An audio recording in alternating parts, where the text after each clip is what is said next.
नमस्कार, स्वागत आपका करियर एजुनेस्ट पर।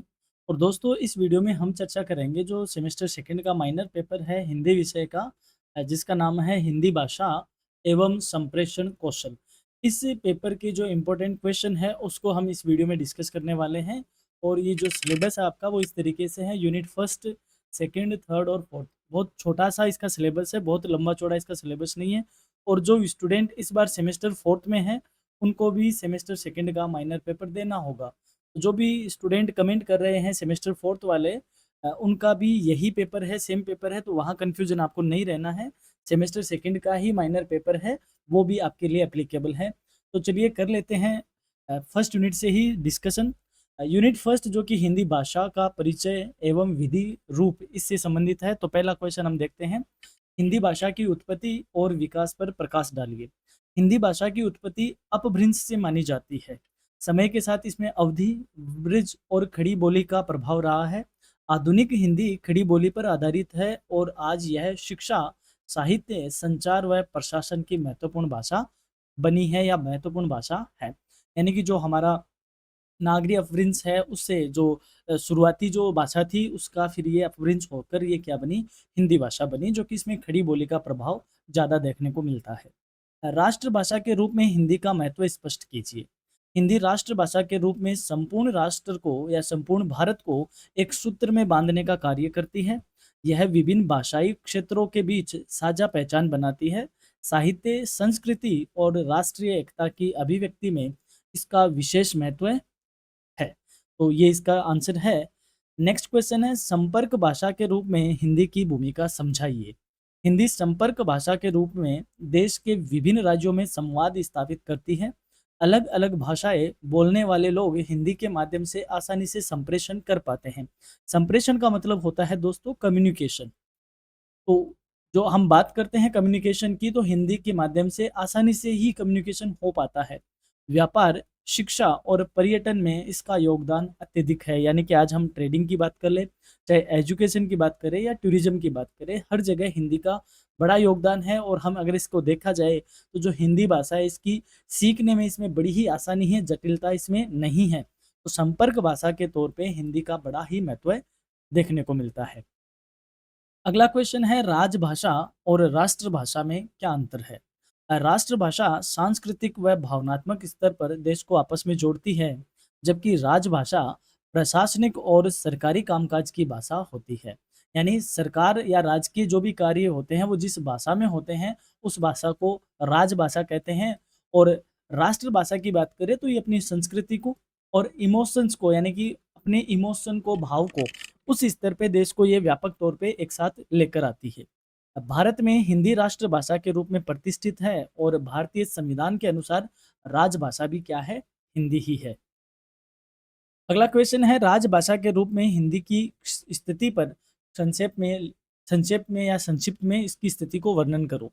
संविधान की धारा 343 के अनुसार हिंदी को देवनागरी लिपि में राजभाषा का दर्जा प्राप्त है। इसका प्रयोग केंद्र सरकार के कामकाज में किया जाता है। हालांकि अंग्रेजी भी सहायक भाषा के रूप में प्रयोग में आती है। अब यहाँ पे अगर आप डिबेट की बात करो तो जब आप देखोगे कि जब राजभाषा की बात आती है तो वहाँ कहीं न कहीं अंग्रेजी सहायक भाषा के तौर पे नहीं देखकर हमें मुख्य भाषा के तौर पे दिखाई पड़ती है। तो जब आप इसके आगे चुनौतियों की हम बात करेंगे तो वहाँ पर आप इसका ज़िक्र भी कर सकते हो। अगला क्वेश्चन है, मानक भाषा से आप क्या समझते हो? मानक भाषा वह रूप है जिसे व्याकरण, उच्चारण और शब्दावली की दृष्टि से सर्वमान्य और शुद्ध माना जाता है। हिंदी की मानक भाषा खड़ी बोली पर आधारित है जिसे शिक्षा, प्रशासन और मीडिया में अपनाया जाता है। मानक भाषा का मतलब होता है दोस्तों जिसकी व्याकरण, उच्चारण और शब्दावली की दृष्टि से उसको सर्वमान्य, यानी जिसको सब जगह जिसको माना जाए। यानी कि ऐसा नहीं कि एक एरिया विशेष में वो चीज़ सही हो और दूसरे एरिया में उसे अशुद्ध माना जाए। तो मानक भाषा का मतलब होता है जिसकी मान्यता यूँ कहे कि सब जगह एक तरीके से सर्व मान्यता हो, उसमें सब जगह माना जाए और सब जगह उसका शुद्ध रूप में ही माना जाए। तो हिंदी एक तरीके से मानक भाषा के तौर पे भी अच्छी दिखाई पड़ती है और ये खड़ी बोली पर इसकी मानक भाषा आधारित है। अगला क्वेश्चन है, हिंदी के क्षेत्रीय रूपों का संक्षिप्त में परिचय परिचय दीजिए। हिंदी की प्रमुख बोलियां अवधी, ब्रज, भोजपुरी, मगही, मैथिली, बुंदेली और हरियाणवी आदि है। यानी अलग-अलग एरिया में, चाहे वो यूपी की बात हो तो अवधी, यहाँ पे मथुरा साइड, गोकुल साइड की बात हो तो ब्रिज, जिसमें राजस्थान का एरिया भी आ जाता है, भोजपुरी, और अलग-अलग जगह की बोलियाँ हैं। इन बोलियों ने हिंदी साहित्य को समृद्ध किया है। आधुनिक मानक हिंदी मुख्यतया खड़ी बोली पर आधारित है। अगला क्वेश्चन है, संपर्क भाषा के रूप में हिंदी का उपयोग किन क्षेत्रों में होता है? हिंदी का संपर्क भाषा के रूप में उपयोग व्यापार, शिक्षा, मीडिया, राजनीति और पर्यटन जैसे क्षेत्रों में व्यापक तौर पे होता है। यह विभिन्न प्रांतों और भाषाओं के लोगों को जोड़कर संवाद की सहजता, यानी कि जो कम्युनिकेशन है उसको और भी ज़्यादा ये क्या करती है, सहज करने का कार्य करती है। अगला क्वेश्चन है दोस्तों, राष्ट्रभाषा के रूप में हिंदी की चुनौतियाँ लिखिए। ये क्वेश्चन इंपॉर्टेंट है, यहाँ से आपसे या तो बी पार्ट में आपसे बड़ा क्वेश्चन यहाँ से पूछा जा सकता है। तो राष्ट्रभाषा के तौर पे हिंदी को क्या चुनौतियाँ देखने को मिलती है, हिंदी को क्या चुनौतियाँ फेस करने को मिलती है। राष्ट्रभाषा के रूप में हिंदी को दक्षिण भारत और कुछ अन्य क्षेत्रों में विरोध का सामना करना पड़ता है। यानी कि भारत क्या है कि बहुभाषी राष्ट्र है, कई भाषाएँ वहाँ पे बोली जाती हैं, तो जब अगर हम दक्षिण भारत की बात करें तो वहाँ पर हिंदी को विरोध का सामना करना पड़ता है। अंग्रेजी के बढ़ते प्रभाव और क्षेत्रीय भाषाओं के वर्चस्व के कारण भी हिंदी के प्रसार में चुनौतियाँ आती है। यानी जो अंग्रेजी सहायक भाषा हुआ करती थी, वह मुख्य भाषा की जगह देखने को मिलती है, तो उसका प्रभाव बढ़ रहा है, तो उस वजह से और साथ ही में जो क्षेत्रीय भाषाएँ हैं, उनका वर्चस्व भी बढ़ने के कारण हिंदी का जो प्रसार है वह कहीं न कहीं कम होता दिख रहा है। तो ये भी हिंदी में क्या है, एक चुनौती के तौर पे देखने को मिलता है। राजभाषा हिंदी के प्रचार-प्रसार के लिए सरकार द्वारा कौन-कौन से प्रयास किए जाते हैं? ये भी एक अच्छा क्वेश्चन है।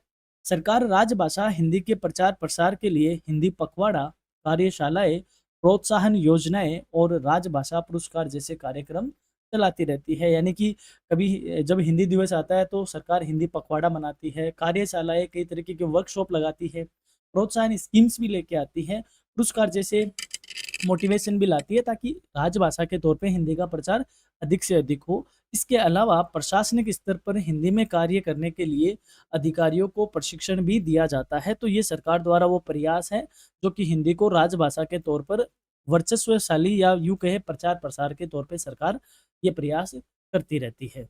अब बात कर लेते हैं दोस्तों सेकंड यूनिट की। सेकंड यूनिट है हिंदी भाषा के प्रयोग एवं चुनौतियों से संबंधित और साथ ही में संप्रेषण के विविध रूप से संबंधित। पहला क्वेश्चन है, हिंदी भाषा के प्रयोग के मुख्य क्षेत्र कौन-कौन से हैं? यानी कहाँ-कहाँ पर हिंदी का प्रयोग किया जाता है? हिंदी का प्रयोग शिक्षा, प्रशासन, साहित्य, मीडिया, न्यायपालिका, विज्ञान और संचार जैसे क्षेत्रों में होता है। इसके अतिरिक्त यह व्यापार में, राजनीति में, सामाजिक जीवन में भी क्या है, बड़ी ही उपयोगी साबित होती है। तो ये वो क्षेत्र है जहाँ पर हिंदी भाषा का प्रयोग हमें बहुतायत से देखने को मिलता है। हिंदी भाषा के सामने प्रमुख चुनौतियाँ क्या है? ये क्वेश्चन आपको अभी थोड़ी देर पहले हमने देखा था, यहाँ पे हम इसको देख लेते हैं। हिंदी के सामने अंग्रेजी का बढ़ता प्रभाव, क्षेत्रीय भाषाओं का वर्चस्व, तकनीकी शब्दावली की कमी जैसी चुनौतियाँ हैं। साथ ही कुछ क्षेत्रों में हिंदी को स्वीकार्यता की समस्या भी देखने को मिलती है। यानी कि हिंदी को स्वीकार्यता की समस्याएँ आपको दक्षिण भारत में देखने को मिलती हैं, जहाँ पर जो वहाँ की क्षेत्रीय बोलियाँ हैं, कन्नड़ है, मलयालम है, तमिल है, उस तरीके से वहाँ पर हिंदी को स्वीकार्यता में विरोध का सामना करना पड़ता है। इसके अलावा जो टेक्निकल टर्मिनोलॉजीज़ है, क्योंकि आज इंग्लिश का जो वर्चस्व बढ़ रहा है, साथ में जो टेक्निकल एरा चल रहा है, तो उसमें तकनीकी शब्दावली हिंदी में कम है, तो हमने क्या किया, उन टेक्निकल शब्दावलियों को एज़ इट इज़ ले रहे हैं। तो ये भी एक हिंदी भाषा में कमी है। हालाँकि ऐसी बात नहीं है कि शब्दकोश कमज़ोर है हिंदी भाषा का, लेकिन व्यवहार्यता को देखा जाए तो कहीं न कहीं ये भी एक समस्या बनती है। इसके अलावा अलग-अलग रीजन की अपनी-अपनी भाषाएँ हैं, उनका वर्चस्व भी होने के कारण हिंदी के सामने एक चुनौती होती है, और जो सबसे बड़ी चुनौती है वो है अंग्रेजी का बढ़ता हुआ प्रभाव। अगला क्वेश्चन है, संप्रेषण से आप क्या समझते हो? ये एक अच्छा क्वेश्चन है, आपसे पूछा जाएगा कि what do you mean by communication? हालाँकि पेपर आपका हिंदी में ही आएगा, क्योंकि हिंदी का पेपर है तो इंग्लिश आपको होगी नहीं। तो संप्रेषण का मतलब क्या है?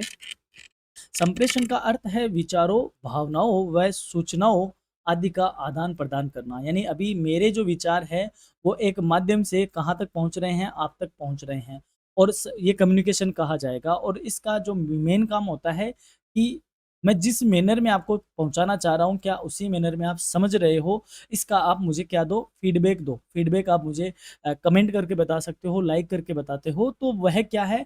वह ये बताता है कि कम्युनिकेशन अपना प्रॉपर हो रहा है। तो चाहे विचार हो, भावनाएँ हो, कोई और सूचनाएँ हो, उनका आदान-प्रदान होना संप्रेषण कहा जाता है। यह मौखिक हो सकता है, लिखित हो सकता है, सांकेतिक हो सकता है, ये दृश्य और श्रव्य रूप में भी हो सकता है। अभी जो अपने बीच जो कम्युनिकेशन हो रहा है वो कौन-सा है? दृश्य और श्रव्य, यानी वीडियो और ऑडियो। आप एज़ ए वीडियो देख रहे हो और ऑडियो सुन रहे हो तो ये दृश्य और श्रव्य रूप में है, और साथ ही में हम इसको चले आगे तो ये लिखित भी है, लेकिन लिखित यहाँ पे होगा नहीं क्योंकि वो पेपर पे नहीं है। प्रभावी संप्रेषण समाज में सहयोग और समझ को बढ़ाता है। अगला क्वेश्चन है, साक्षात्कार को संप्रेषण के किस रूप में रखा जाता है? यानी कि साक्षात्कार का मतलब होता है इंटरव्यू। तो इंटरव्यू को संप्रेषण में किस रूप में रखा जाता है? तो साक्षात्कार यानी जब इंटरव्यू होते हैं, तो आपको पता है इंटरव्यू क्या होते हैं? मौखिक तौर पे होते हैं, यानी कि एक व्यक्ति यहाँ पे डेस्क के आगे बैठा है और उसके आगे एक व्यक्ति यहाँ बैठा है, इन दोनों में आपस में बात होती है। तो इंटरव्यू क्या है? एक मौखिक संप्रेषण का रूप है। इसमें प्रश्नोत्तर के माध्यम से सूचना प्राप्त की जाती है। यह औपचारिक और अनौपचारिक दोनों प्रकार का हो सकता है, यानी इसमें एक तरफ से प्रश्न पूछे जाते हैं और एक तरफ से उत्तर दिए जाते हैं। तो ये प्रश्नोत्तर माध्यम में होता है, मौखिक तौर पे होता है, औपचारिक भी हो सकता है और अनौपचारिक भी होता है। अगला क्वेश्चन है, सामूहिक चर्चा का, सामूहिक नहीं सामूहिक चर्चा का महत्व स्पष्ट कीजिए। सामूहिक चर्चा का मतलब हुआ ग्रुप डिस्कशन। क्या हुआ? Group discussion. सामूहिक चर्चा में कई लोग एक विषय पर विचार विमर्श करते हैं। यह लोकतांत्रिक शैली का उत्तम उदाहरण है। इसमें न केवल ज्ञान का विस्तार होता है बल्कि आपसी सहयोग और समस्या समाधान की क्षमता भी विकसित होती है। यानी कि ग्रुप डिस्कशन का मतलब एक जगह पे कुछ लोगों का बैठना और आपस में एक ही विषय पे क्या करना? बातें करना। इससे एक दूसरे में ज्ञान का विस्तार तो होगा ही होगा, साथ ही में जो कोई समस्या है मिलकर उसका समाधान भी निकलेगा और आपस में सहयोग की भावना भी इससे विकसित होती है। ये लोकतंत्र यानी डेमोक्रेटिक स्टाइल का एक एग्जाम्पल बनता है। नेक्स्ट क्वेश्चन है दोस्तों, संवाद और भाषा में क्या संबंध है? संवाद और भाषा का रिलेशन क्या है? संवाद भाषा का ही एक व्यावहारिक रूप होता है। भाषा विचारों की अभिव्यक्ति का माध्यम है और संवाद उसी के माध्यम से आपसी संपर्क स्थापित करता है। संवाद सामाजिक जीवन में संबंधों को प्रगाढ़ बनाता है, यानी कि भाषा क्या होती है? भाषा होती है एक दूसरे के बीच विचारों का क्या होना? अभिव्यक्त होना, यानी हम बोलकर अपने बोलते हैं या हमारे विचार दूसरे तक पहुंचाते हैं, तो भाषा वही माध्यम बनती है जो हमारे विचार दूसरे तक पहुंचाती है। लेकिन जब ये संवाद का रूप लेती है, जब ये संवाद का रूप लेती है तो ये और भी ज़्यादा प्रगाढ़ बन जाती है, क्योंकि संवाद और भी ज़्यादा सुलझा हुआ होता है। अगला क्वेश्चन है, प्रभावी संप्रेषण के लिए किन गुणों का होना आवश्यक है? यानी कि अगर हमें हमारा कम्युनिकेशन इफेक्टिव बनाना है तो किस तरीके के अ, और हमारे ट्रेट होने चाहिए, गुण होने चाहिए? तो प्रभावी संप्रेषण के लिए स्पष्टता, सरलता, उपयुक्त शब्दावली, सही उच्चारण, आत्मविश्वास और श्रोताओं की समझ के अनुरूप भाषा का चयन करना अति आवश्यक होता है। यानी कि जैसे अभी मैं आपको क्वेश्चन बता रहा हूँ और ये क्वेश्चन मैं जब प्रेजेंट कर रहा हूँ तो बड़े ही कॉम्प्लेक्स हो, आपको आधी चीज़ें दिखे, जैसे मान लो मैंने अभी इतना इतना जूम कर दिया और मैं क्वेश्चन बोल रहा हूँ, तो क्या यह एक सही माध्यम होगा? बिल्कुल भी नहीं होगा। तो कहने का मतलब जब प्रभावशाली अपने कम्युनिकेशन करना है तो कम्युनिकेशन तब प्रभावशाली होगा जब ये क्या हो सके?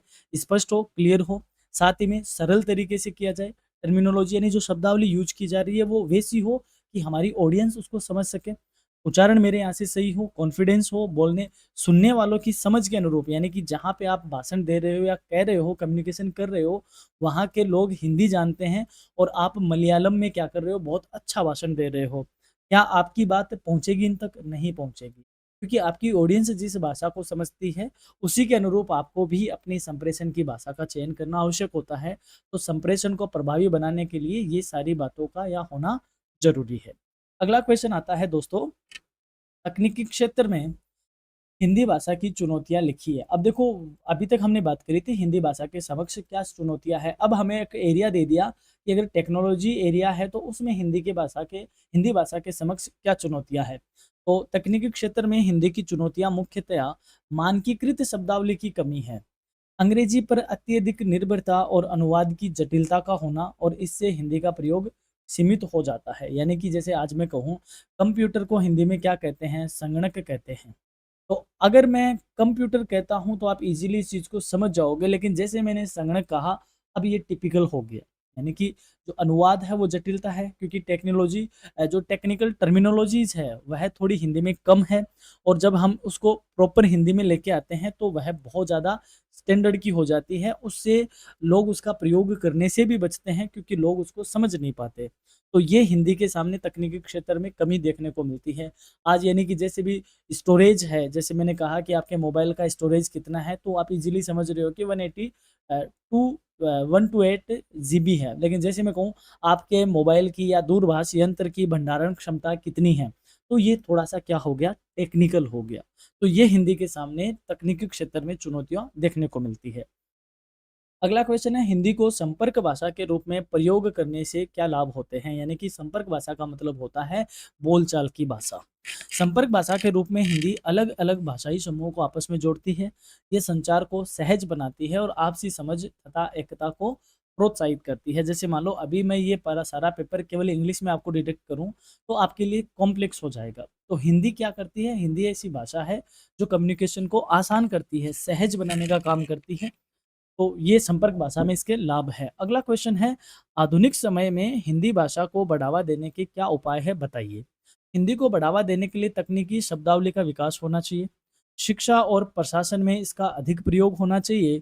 हिंदी मीडिया का सशक्तिकरण और युवाओं को इसके प्रति जागरूक करना अति आवश्यक है। अगर युवा इसके प्रति जागरूक होंगे, हिंदी जो मीडिया है उसमें हिंदी भाषा का प्रयोग ज़्यादा बढ़ेगा, प्रशासन की जो राजभाषा है उसमें हिंदी का प्रयोग बढ़ेगा, शिक्षा में बढ़ेगा, और साथ ही में तकनीकी शब्दावली का अगर विकास होगा तो हिंदी भाषा को इससे बड़ा ही बढ़ावा मिलेगा। तो ये उपाय हो सकते हैं।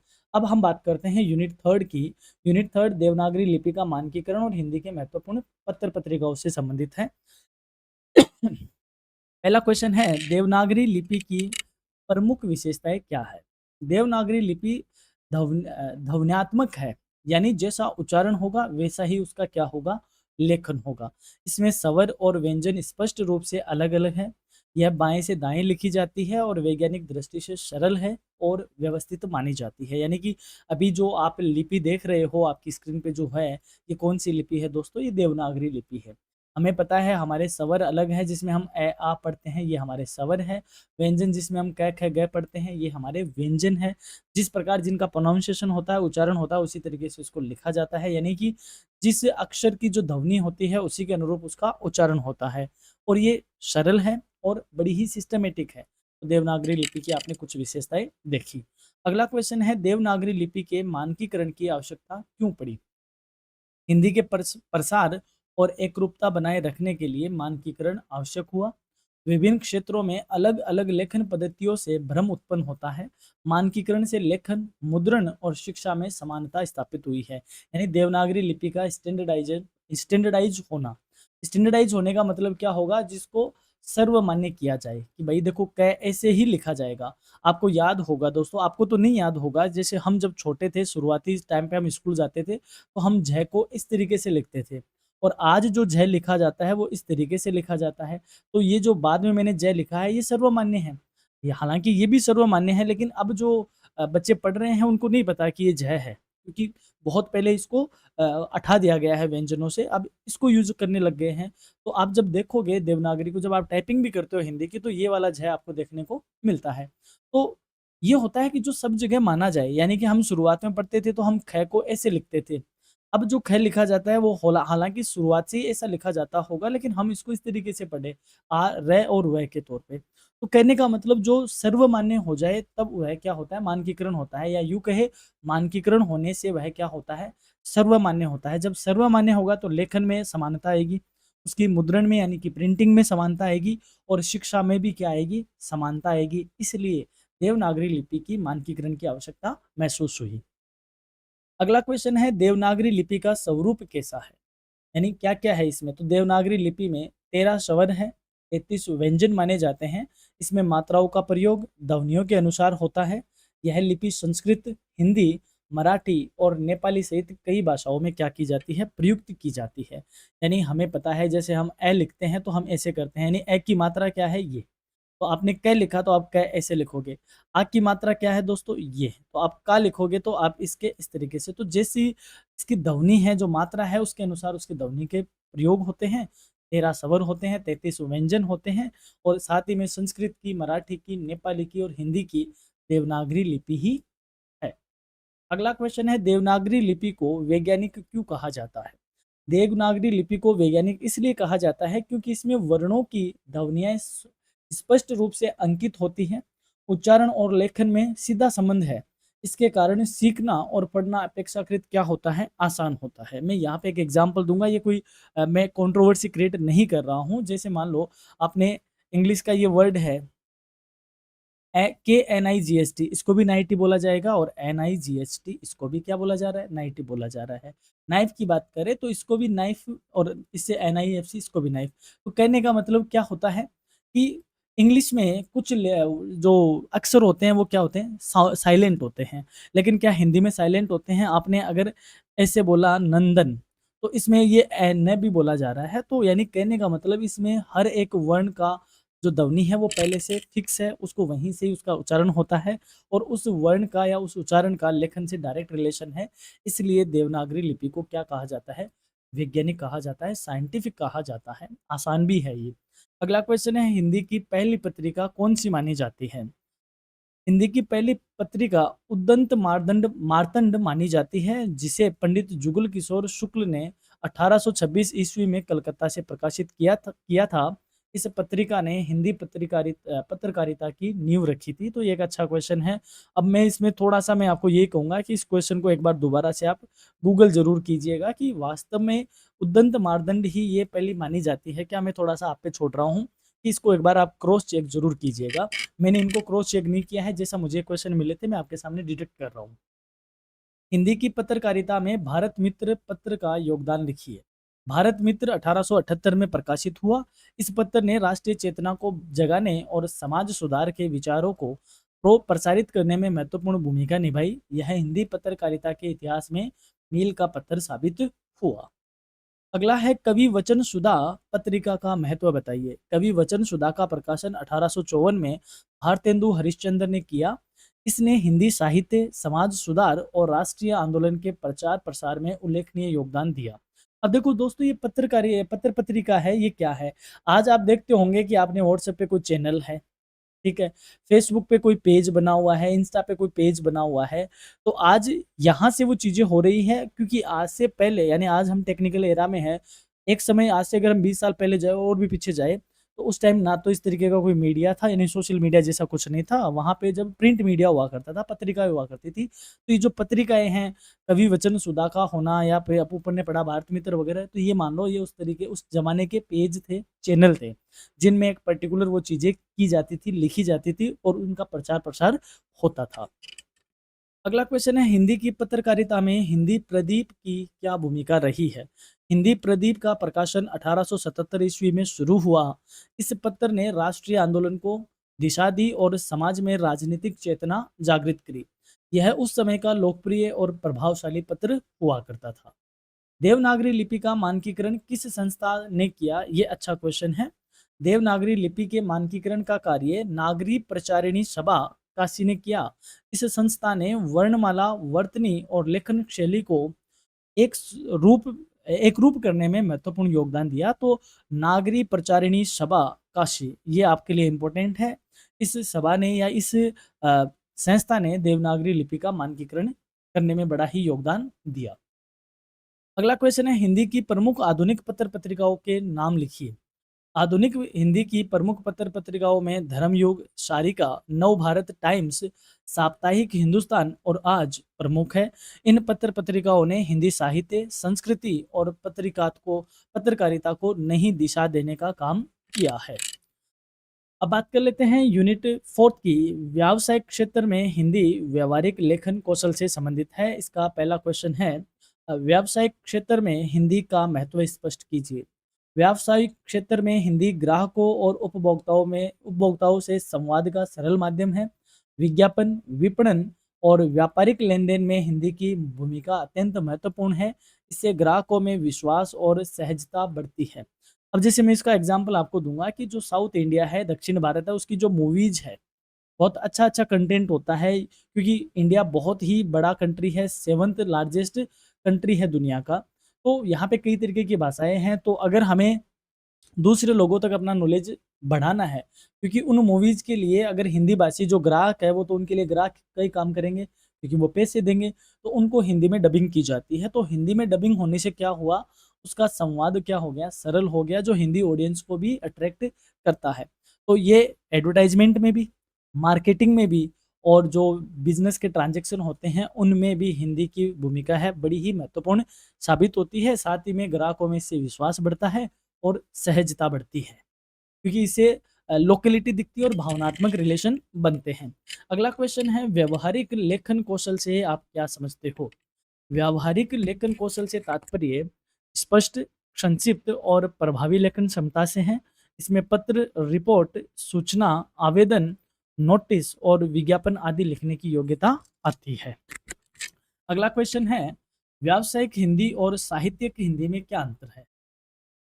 साहित्यिक हिंदी भावनात्मक और कलात्मक अभिव्यक्ति पर आधारित होती है, जबकि व्यावसायिक हिंदी सरल, स्पष्ट, व्यवहारिक प्रयोजन पर केंद्रित होती है। इसका प्रयोग व्यापार और प्रशासनिक क्षेत्रों में अधिक होता है। साहित्यिक हिंदी का मतलब होता है, आप जैसे मान लो आपने मुंशी प्रेमचंद जी की कोई आप चैप्टर पढ़ रहे हो, 2 बैलों की कथा कुछ पढ़ रहे हो, तो उसमें मुहावरे, उसमें कहावतें, उसमें एक सिस्टमैटिक वे में प्रेज़ेंट करने का वे, आप उसमें खूब सारी चीज़ें देखते हो। आप माधवी वर्मा की कोई कविता पढ़ते हो या फिर कोई चैप्टर पढ़ते हो, तो वो साहित्यिक हिंदी का क्या है, पोर्शन है। क्योंकि वहाँ पर कला आपको दिखती है अभिव्यक्त करने की, कि अपने विचार आपने किस कला के साथ अभिव्यक्त किए हैं, कितना भावनात्मक तौर पे आपने पेश कर पाए हो। जबकि जो व्यावसायिक हिंदी होगी, वह सरल होगी, अपनी बात वह तुरंत लिखने वाली होगी, क्लियर क्लियर होगी, एकदम क्लियर टू क्लियर होगी, कि ईज़िली स्पष्ट हो जाए और जो प्रयोजन है, जो हमारा काम है, उस काम के फ़ोकस में रहकर वह लिखी जाती है।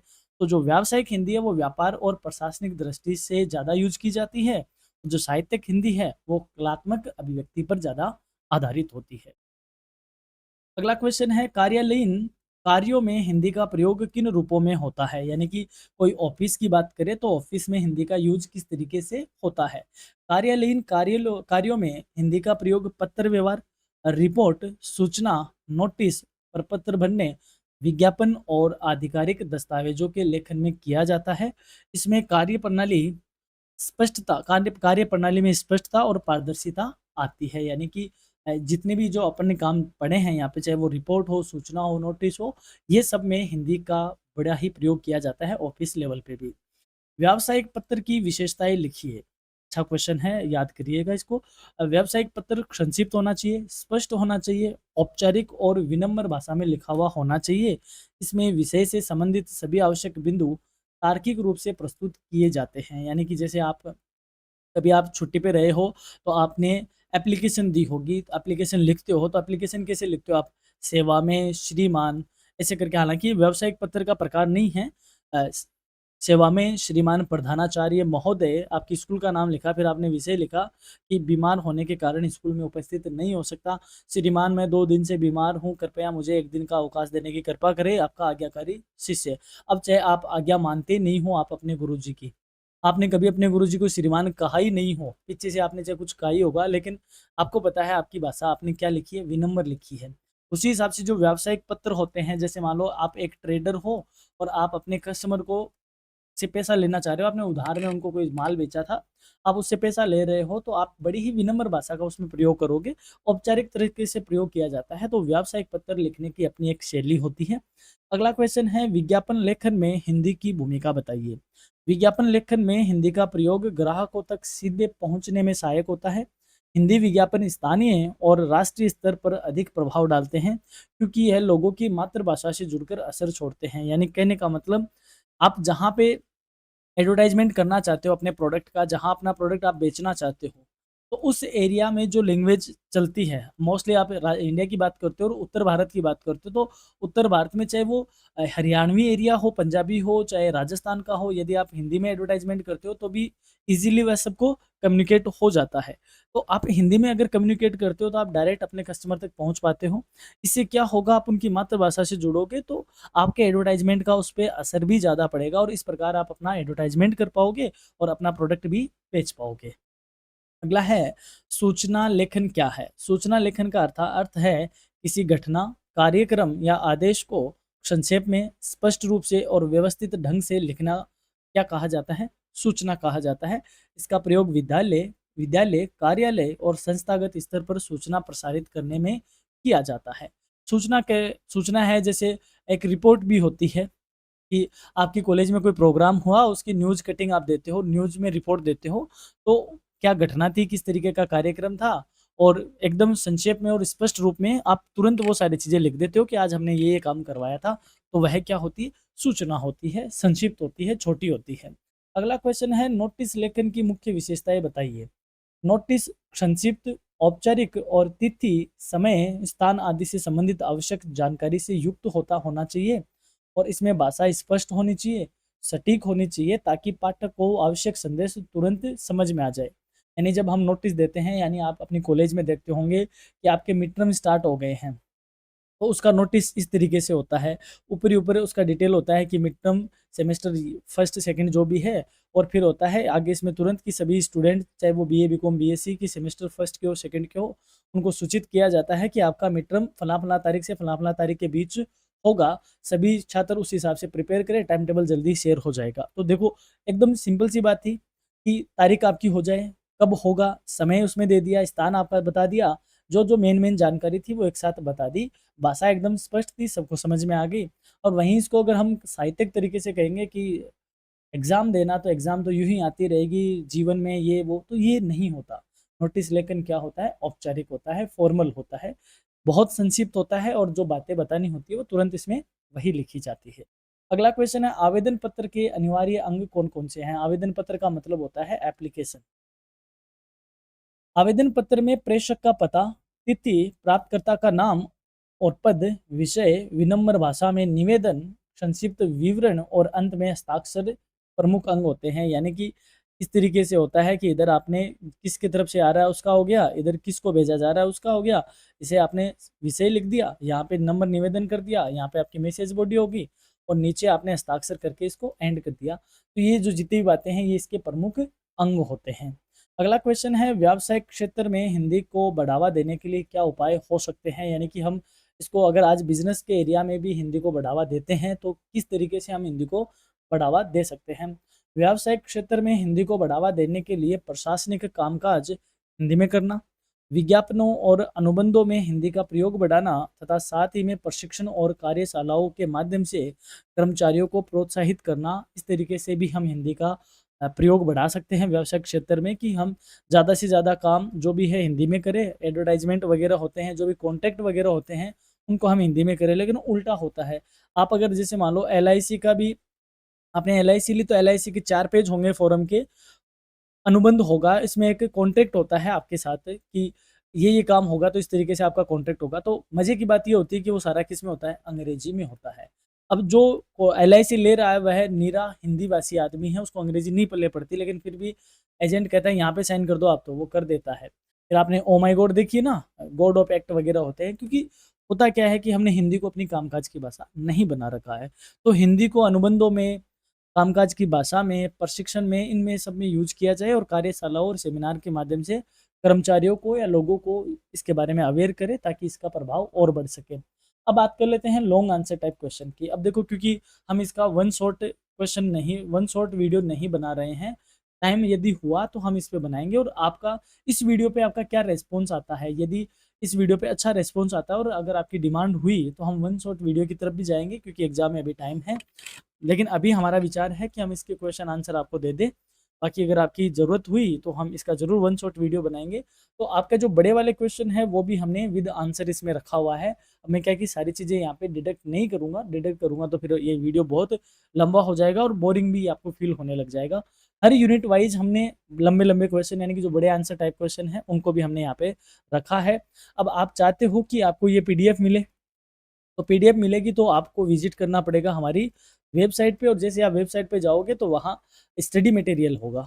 आप वहाँ टैब है, मोस्टली आप बच्चों को पता भी है, स्टडी मटेरियल के टैब में आप जाओगे और उसके बाद आप सेमेस्टर सेकंड, अब फोर्थ सेमेस्टर के बच्चों को भी क्योंकि सेमेस्टर सेकंड की आपको पीडीएफ चाहिए, तो सेमेस्टर सेकंड का जो फ़ोल्डर है आप उस पे जाओगे तो आपको उसमें हिंदी माइनर के नाम से ये पीडीएफ मिल जाएगी। वहाँ से आप इसको डाउनलोड भी कर सकते हो और आप इसका प्रिंट आउट भी ले सकते हो, और आप चाहो तो इसको अपने दोस्तों के साथ शेयर भी कर सकते हो। हर एक फॉर्मेट में हम आपके लिए अवेलेबल करवाते हैं, क्योंकि हमारा क्या है, आपने कहीं देखा होगा कई कोचिंग वाले होते हैं या कई और होते हैं, पीडीएफ में एक मोटा-मोटा सा वाटरमार्क देते हैं, वह विजिबिलिटी खत्म कर देता है।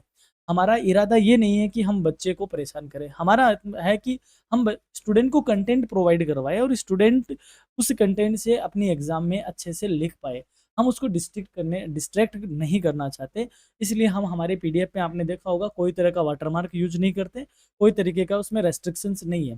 क्योंकि अगर स्टूडेंट पढ़ के जाएगा और अच्छे से मार्क्स लेके आएगा एग्ज़ाम में और हमें उसके लिए याद करेगा, थिंक करेगा, तो हमारे लिए यही एक अच्छा आपकी तरफ से एक उपहार है, एक पुरस्कार है। तो हमारी तरफ से आपको इस तरीके कोई डिस्ट्रैक्शन नहीं है। पीडीएफ के लिए आपको वेबसाइट पे विज़िट करना पड़ेगा, उतना हम कर सकते हैं। और हाँ, अभी साथ जल्द ही हम आपके लिए एफबी का पेज और इंस्टा पेज भी हम लॉन्च करने वाले हैं अपने करियर एजुनेस्ट का, और साथ ही में अपना व्हाट्सएप चैनल है दोस्तों, व्हाट्सएप चैनल को आप ज़रूर जॉइन करें, उसका लिंक भी मैं डिस्क्रिप्शन में दे रहा हूँ। साथ ही में जो टेलीग्राम है, टेलीग्राम का जो चैनल है वो भी मैं लिंक में प्रोवाइड करवा रहा हूँ। तो आप हर एक जगह पे हमसे जुड़िए, हमें सपोर्ट कीजिए, क्योंकि अपन दोनों का रिलेशन है वही हमारी आगे की जर्नी और आसान बनाएगा। और रही बात अगले सेमेस्टर की, तो अगले सेमेस्टर की तैयारी हम अभी से ही करेंगे। तो जुड़े रहिए आप पूरे सेमेस्टर के साथ, और आप हमें हमारे आपके जो सब्जेक्ट है, कौन-कौन से आपके सब्जेक्ट हैं, आप हमें समय रहते वह लिख भेजें, क्योंकि बिना आप ऑन द स्पॉट, अगर आप जैसे मान लो यही पेपर है, आप आज इसका कमेंट कर रहे हो, क्योंकि हमें नहीं आइडिया होता कि बच्चों ने इस तरीके का पेपर भी लिया है क्या। तो आपका हमारे बीच से कम्युनिकेशन होगा अपने बीच, तभी हम आपके लिए वो चीज़ें प्रोवाइड करवा सकेंगे। तो दोस्तों ये थी अपने माइनर पेपर सेमेस्टर सेकंड का जो हिंदी माइनर पेपर है उसका इम्पोर्टेंट क्वेश्चन की क्लास, हिंदी भाषा एवं संप्रेषण कौशल। उम्मीद है आपको ये वीडियो पसंद आएगा। यदि वीडियो अच्छा लगता है तो आप ज़रूर सब्सक्राइब करें, लाइक करें, कमेंट करें। और कुछ बच्चे ऐसे हैं जो वीडियो देखते भी हैं लेकिन ऑब्वियस सी बात है सब्सक्राइब नहीं करके जाते। कोई बात नहीं, लेकिन आपको अगर जिस दिन ऐसा लगे कि नहीं हमें सब्सक्राइब करना चाहिए, करियर एजुनेस्ट हमारे लिए बड़ा ही सपोर्टिव है, आप उस दिन सब्सक्राइब कर लीजिएगा, कोई बात नहीं है। लेकिन हम आपसे यही कहेंगे कि आप जुड़े रहिए, बने रहिए अपने करियर एजुनेस्ट के साथ, क्योंकि ये सफ़र अपना लंबा चलने वाला है, जहाँ पर हमें आगे की और भी यात्रा साथ ही तय करनी है। तो चलिए इसी बात के साथ वाणी को विराम देते हैं। धन्यवाद।